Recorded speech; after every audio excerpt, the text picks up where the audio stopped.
And look what we've just found. This is so cool. So our tracking and just following where she went off is paid dividends because she's in the tree right here above us. That was very cool. I only just spotted her right now. Hello, girl. This is nice to see you.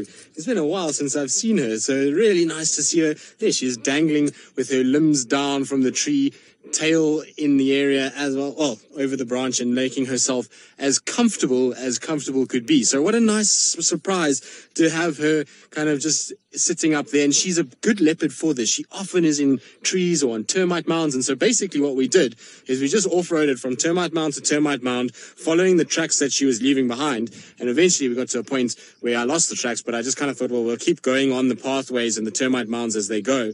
And there she is right there in a tree close to us. So that was a good, lucky find for us, and I'm super excited that we've managed to get her. She's just taking it very, very easy, and it sounds like she's had a really busy couple days. She's made 2 different kills over the past couple days. She's been chased off by hyenas. Apparently she had an altercation with wild dogs, and so she's been really, really busy. And you can see, look at the size of her stomach, and that gives away the fact that she's been on 2 different kills over the last little bit. And I'm actually really keen to see her walking.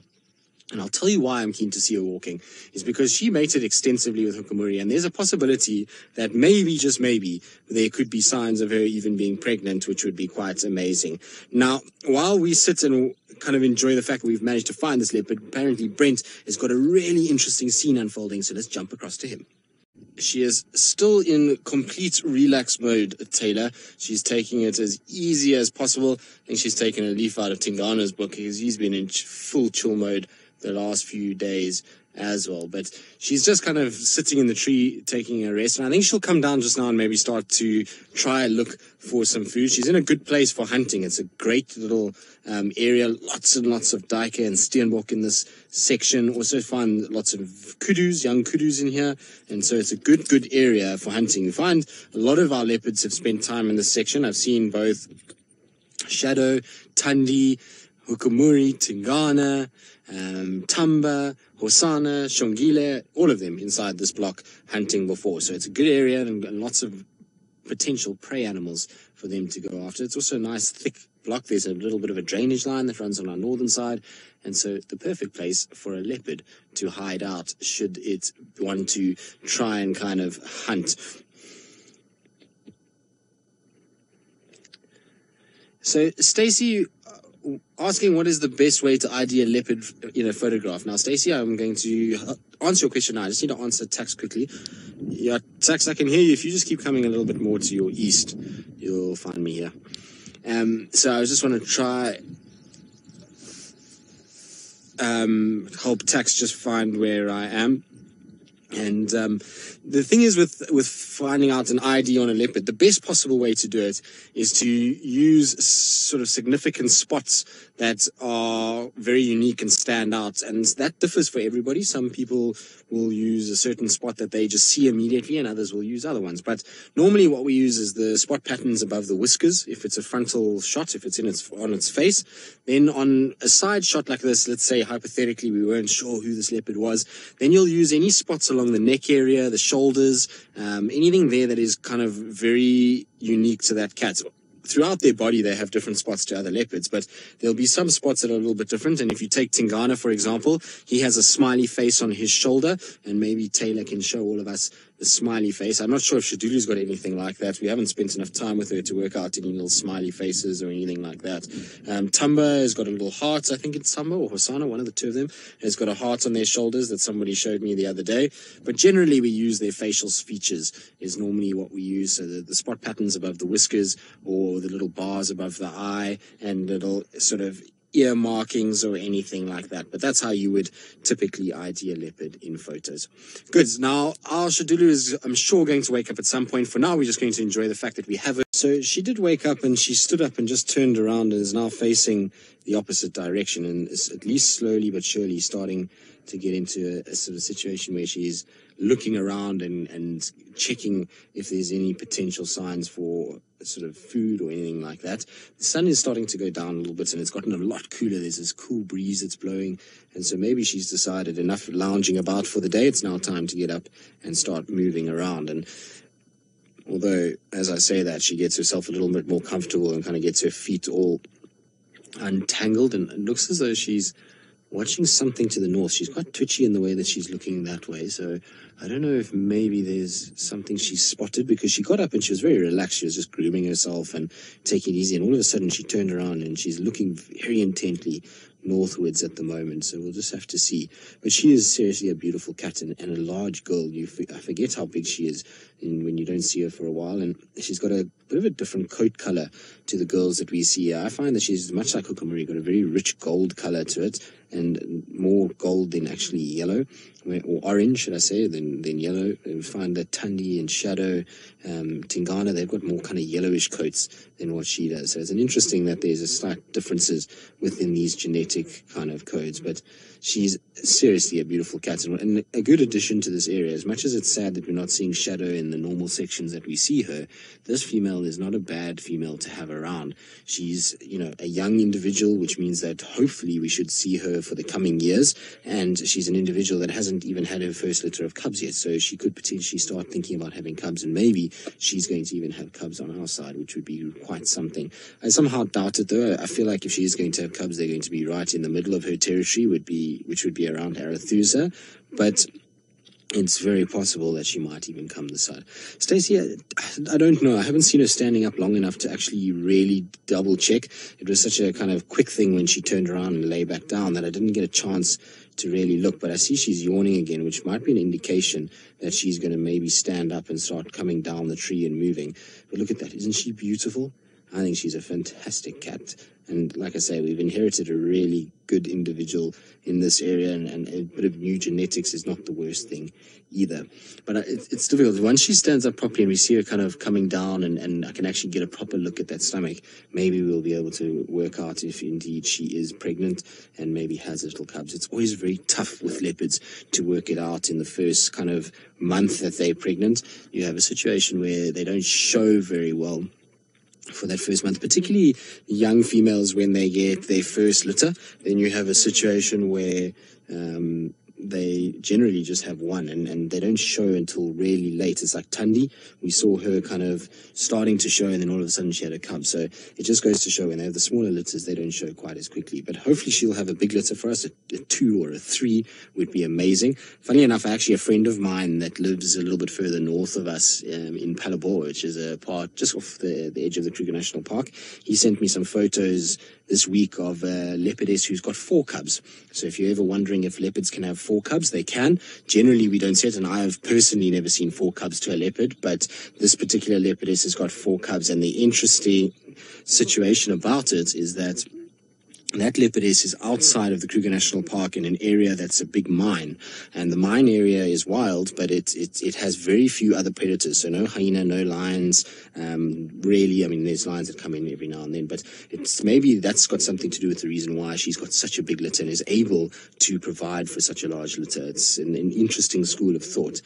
Dale, in terms of her lineage, in terms of full lineage, no, we don't know too much about her.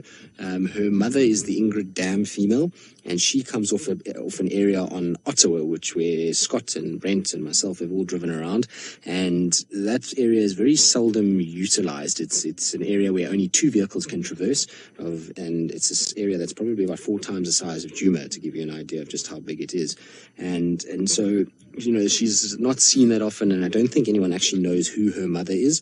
And then in terms of her father is, in all likelihood, either is Anderson. That's who we think is the father of this particular female. It could have been Tingana, given the age of this female, but in all likelihood, I would think Anderson would be the one that we would be probably looking at. He would have been dominant just around the time that she was born, but particularly where she's from. She's a little bit further southwest of where Anderson eventually sort of settled up. So he came from that kind of general vicinity.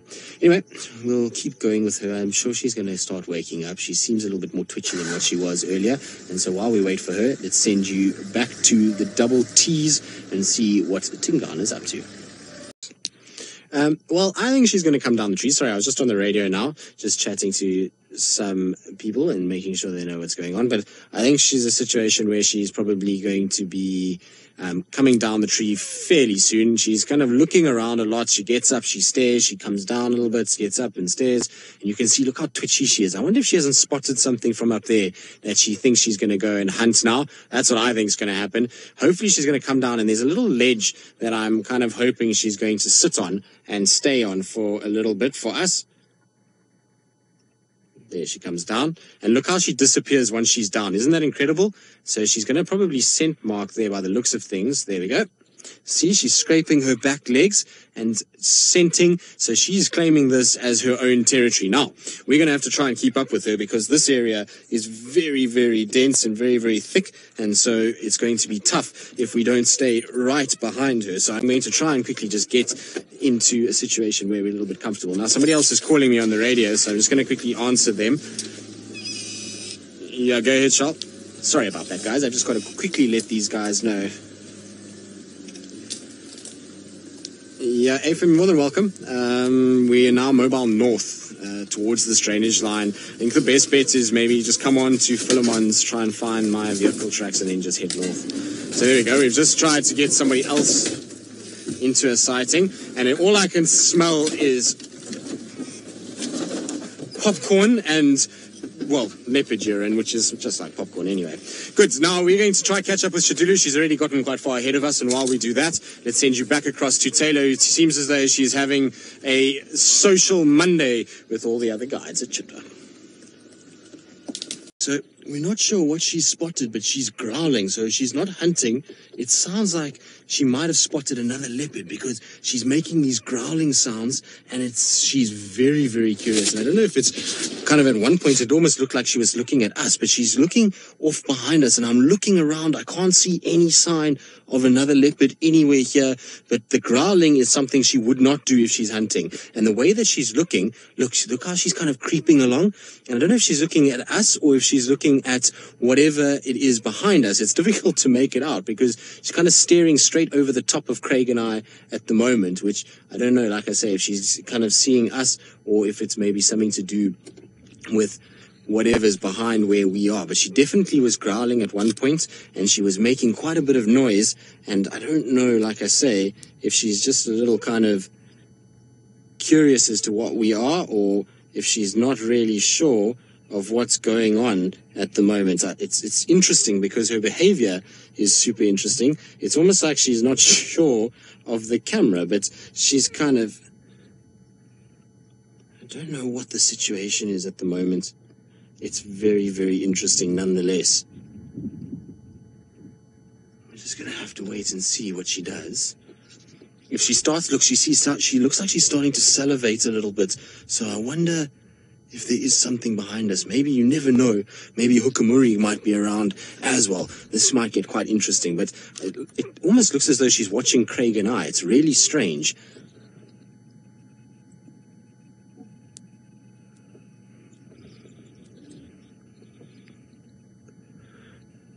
Now, we can sit here for a little bit. We're going to try and see what happens. And so while we sit and kind of see what happens, we're going to just prep ourselves for a little broadcast that's going to go live on on various platforms, actually.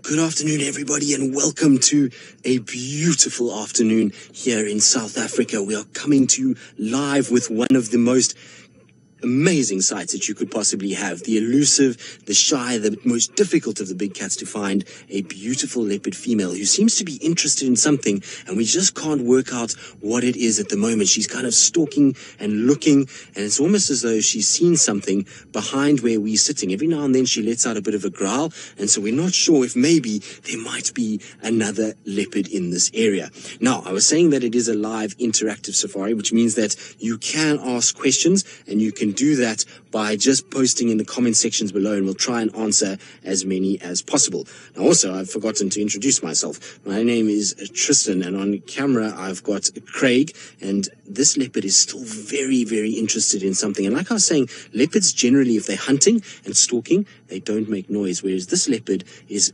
pretty much growling every now and then, and that's normally indicative of an animal that's spotted maybe another leopard close by. And so we think there could potentially be another leopard close by, and that's why she's kind of looking and bobbing her head and weaving. It's an interesting situation to see. I've never seen a leopard kind of do this with a vehicle or with a person, so it's not that. She's a fairly relaxed cat, and we see her quite often, and so it's interesting.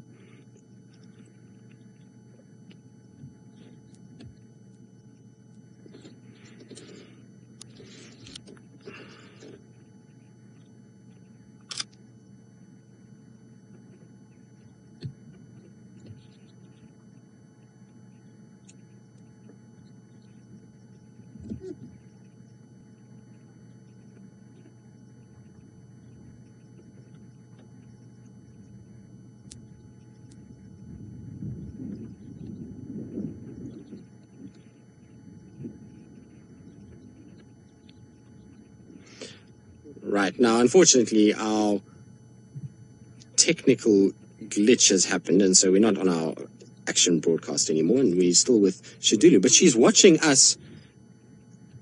Now apparently we are on it, so I do apologize about that, but anyway, we're still with our leopard, and she's still watching us more than anything else and kind of sniffing towards us, so I have no idea what she's actually doing, but it's very, very interesting. I've never seen a leopard take this much interest in us, and it might be because the wind is blowing towards us.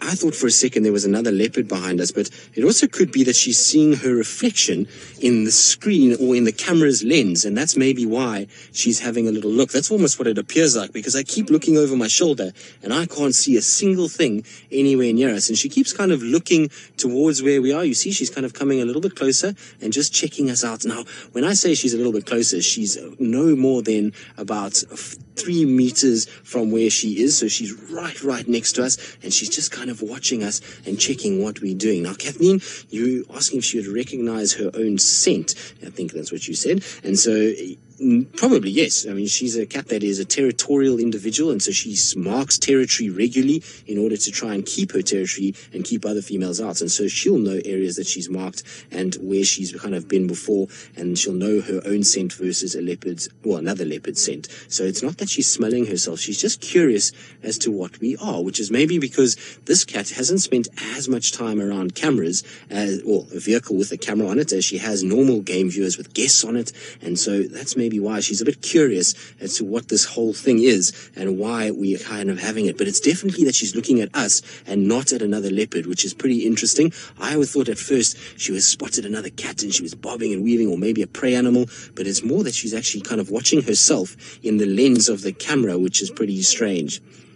Now, Colleen, this is a female that we call Xidulu Female. She's a newish female to our area. She's been spending most of her time to the west of where we are, and she's just come in recently due to the fact that a older female by the name of Shadow has been pushed further away by a new male that this female is already mated with, and that's maybe why she's here. She's followed that new male in, and she's now just working out this area and scent marking and sort of starting to establish herself as a dominant female in this western sector of Djuma. So it's a very, very interesting kind of story that's going on at the moment. Now, Dory, you say, what's an exquisite animal? Well, they're my absolute favorite, Dory, and so they are seriously beautiful individuals. The spotted coat that they've got, those rosettes, the beautiful eyes, and in particular this female has got these kind of whitish, bluish tinged eyes. She is absolutely exquisite, and you can see she's got very few scratches, and that's because this is a much younger female. She's about 4 years old now,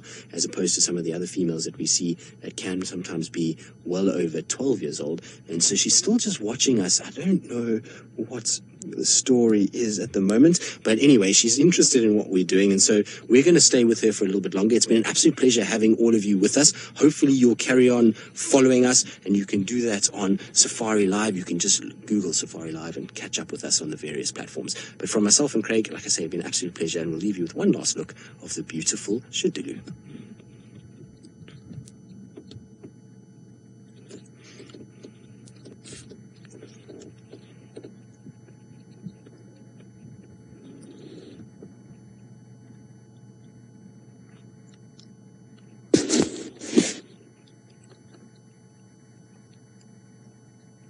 Right, so I don't know what Xidulu is up to at the moment, but she has taken a serious interest in Craig by the looks of things, or an interest just in the camera and her reflection in the lens. But she is seriously staring us down at the moment, and I can tell you, a little bit of an uncomfortable feeling when a leopard looks at you like she's interested in you and wants to kind of find out exactly what you're made of, and she's kind of just staring us down at the moment. Craig, are you okay there?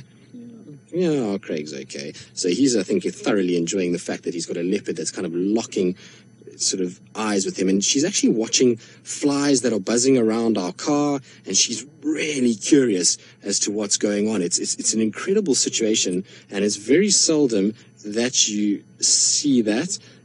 Now, Penny, if she comes closer and she gets right towards the car, or she makes any sort of tail swish or a hiss, then we'll start the car and move off and try and just put some distance between us and her. She's not an aggressive female, and you can see there's no aggression in what she's doing. She's not tail flicking, her ears are not flat, she's not growling. She's just curious. She's watching us, and there's insects that are buzzing around the car at the moment, and it almost seems as though she's more interested in the insects buzzing around than she is actually us at this stage. And so I wonder if she's just kind of wondering what's going on. We've also got a new fan that we've installed in Jigga, because Jigga was overheating a little bit, and the fan makes quite a bit of noise, and I wonder if that's maybe why she's so intrigued.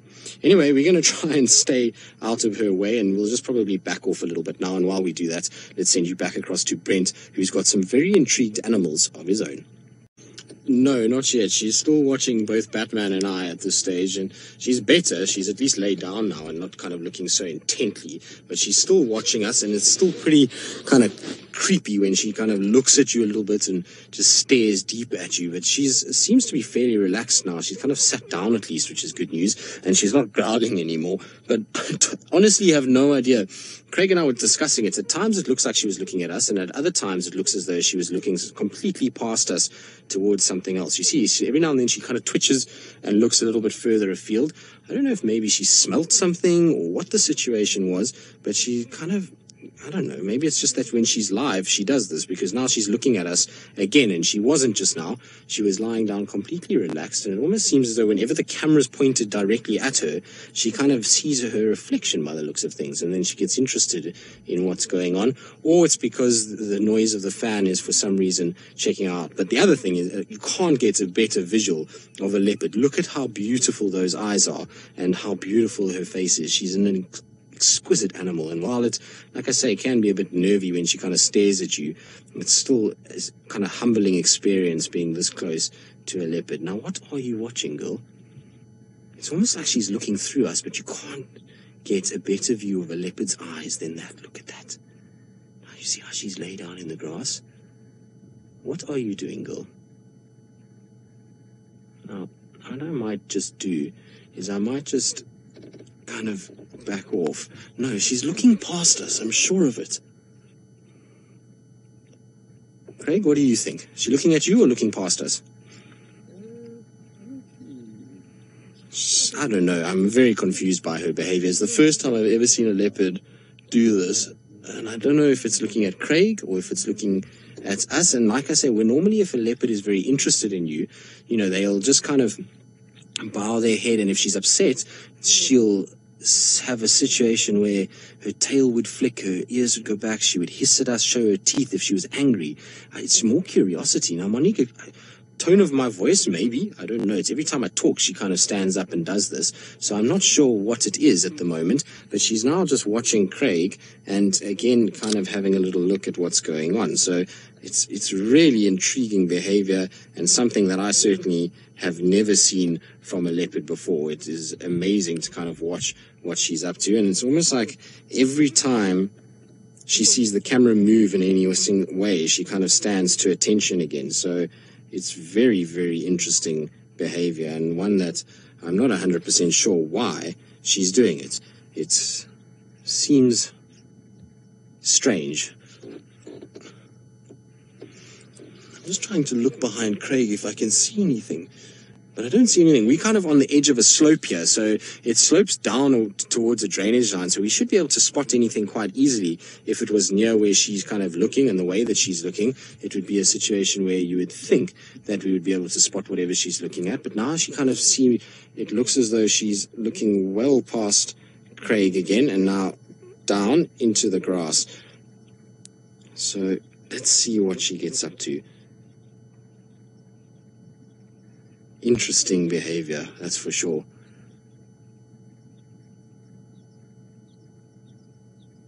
See, now she looks as though she's looking past the back of the car. And I'm just trying to listen to hear if there's any growling. There's no more salivating. I don't know. It's very, very interesting behavior. Xidulu, what is the story, girl? There was a bird that just flew that caught her attention. I don't know, like I say, why she would be staring at us so much. There's not like there's anything on the car or anything different. We're not wearing any bright colors, either of us. There's nothing different to how we normally are. That's why I'm intrigued that she's kind of staring at us so much. And all I can think of is that it's the fan from Jigga. That's the only thing that is different on this car, is that there's a new fan that's been installed and it's quite noisy. And so that's the only kind of...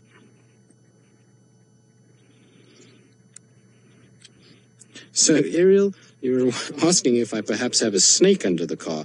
So, no, well, I don't think so, Ariel. Not that I saw. And if it was under the car, she would be looking under the car. She's literally looking directly at the camera and at Craig's legs every now and then, and maybe at me when I'm sitting and I talk. Sometimes she just kind of locks eyes with me where I'm sitting. And then every now and then she lifts her head, and it's almost like she's trying to look over the top of us. And so what I think I'm going to do is I'm just going to reverse back for her and let her just kind of have a bit more sort of field of view. And if she keeps looking at us, then we know she's got an issue with us rather than anything else. So what we're going to do is just do a little slow movement backwards. We're not going to try and kind of stress her out in any way.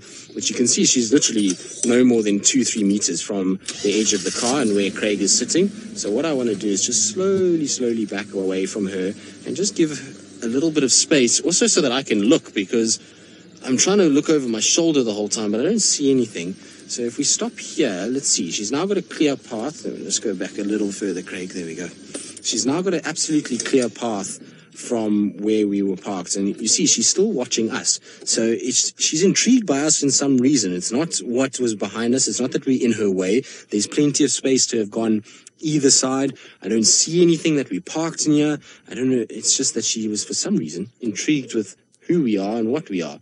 Now, it's the first time I've ever had a leopard that intrigued that is not a cub. You get cubs that look at you like that, but it's not something you see from adults very often. But although she's now kind of more fixated again where she was watching.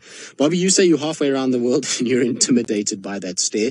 A little intimidating, isn't it? She's got icy blue eyes sometimes, and so it's something that you've got to be aware of. And like I say, I'd rather just get Craig into a position where he's not having to stress.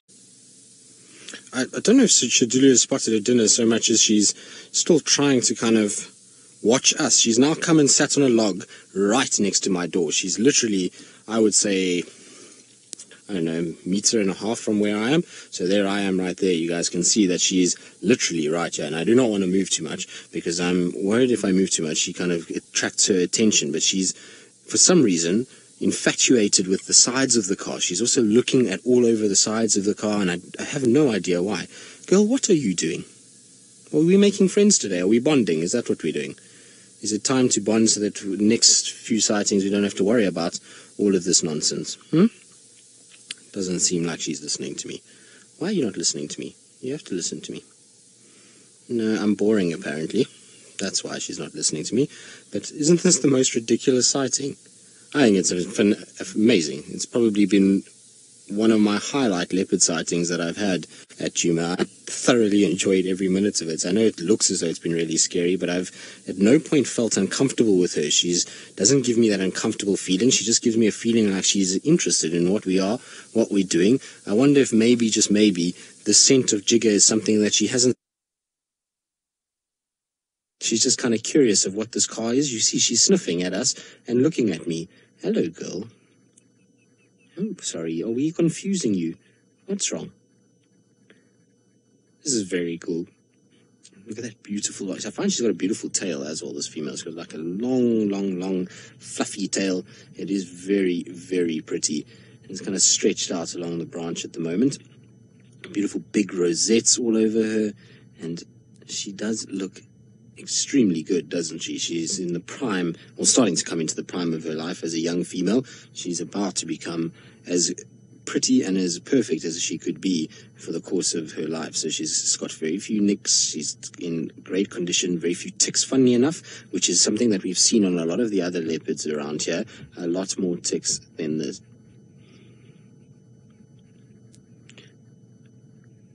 Pea hearts? No, I don't think it's another leopard scat. I haven't seen any other leopards or seen any other leopard scat that we could have driven over. So I don't think it's that. I think if anything, it's just a situation where she's curious. She just wants to know what we are. Remember, most of her life, she's spent with big game viewers, with rows of seats and guests on the back. She's very seldom has she spent much time other than in a tree with us like this, on a vehicle with a camera on the back and only 2 people. And so she's curious as to what's going on. Why are you looking at my leg like it's a steak? Don't look at my leg like it's a steak. No, that's not good. So she's kind of looking straight at me at the moment. It is really, she is an exceptionally pretty female. And her curiosity with us is something quite incredible. No, don't do that now. Yes, I can see you. Okay, enough now. She's just watching Craig a little bit as well. But you can see she's staring straight in our direction. For some reason, she's intrigued by us, and I have no idea what it is. I've looked around the car. I've looked underneath the car. There's just nothing that I can see that could in any way. The only thing that I can think of is that the wind is blowing in her direction most of the time, and so maybe she can smell us, and that's why she's a bit kind of curious as to what we are. But fascinating, that's for sure.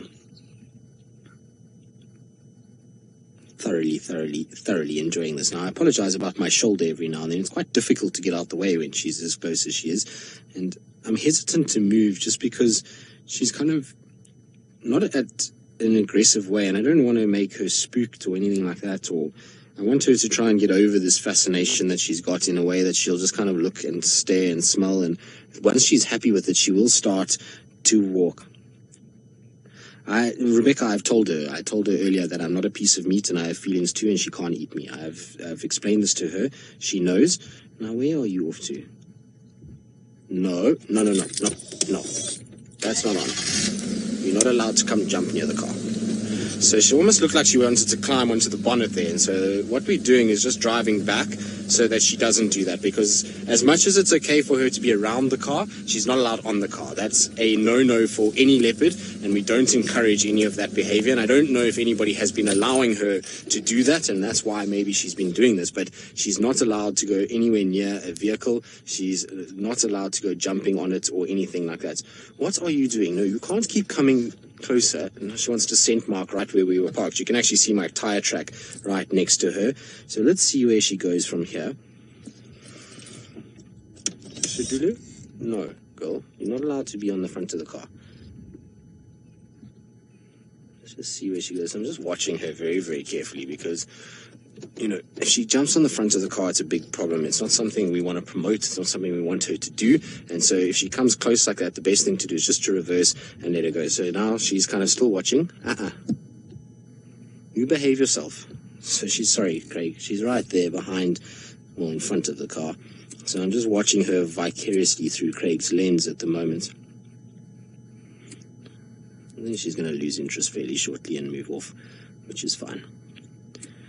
Pretty incredible sighting, though. It's amazing kind of way. And like I say, we're here to watch but not to interfere. And so I have a very strict rule with any cats is that I don't ever allow cats to touch the car. So they can be curious and they can watch and they can look and they can sit close to us and they can lie in our shade. They can do all of these things, but they're not allowed to touch the car and they're not allowed to even put a nose near it. And so when they start coming up like that and coming very, very close, that's when we need to just pull back a little bit. And you can see now her curiosity is over and she's now moving off, so we can start carrying on following her and not have to worry about her jumping on the car. And that's the only reason we reserved. It's not a panic moment. It's not anything like that.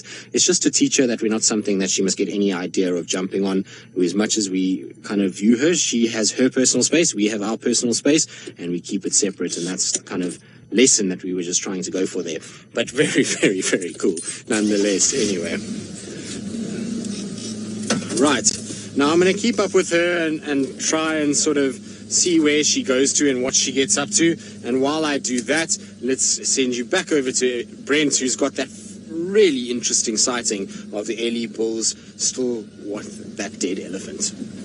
Now, we've just followed Xidulu, and she went running past a termite mound, funny enough, and she's just caught herself what looks like a button quail, and she's busy just chomping down on that, although it looks like maybe a young bird, isn't it?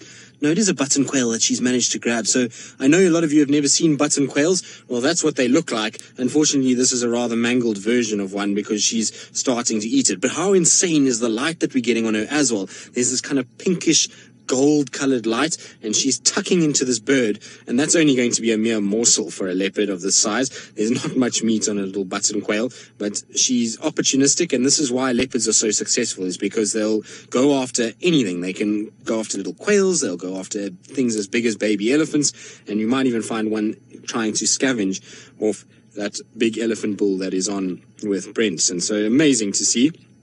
She's putting on a serious show this afternoon. She's doing all kinds of crazy things and fast developing a reputation as one of my more favorite cats that we've got here. I've thoroughly enjoyed spending the afternoon with her. She's been very, very cool in many respects. And so I like the way that she goes about things.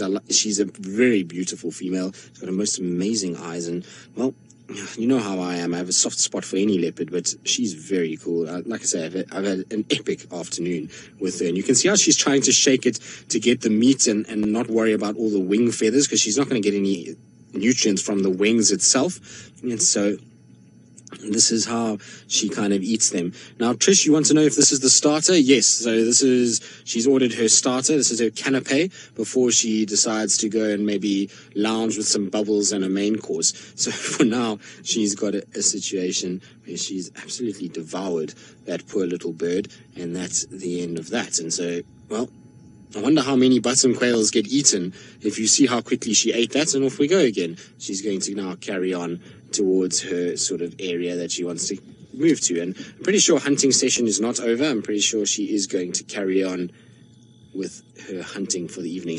Look how fast she walks. No wonder she can be quite tough to find. You can see she's not exactly going very, very slowly at all. That is crazy. Well, off we go. Let the adventure continue. And so while we kind of carry on trying to follow her through here, let's head you back over towards Taylor, who's driving into this beautiful sunset.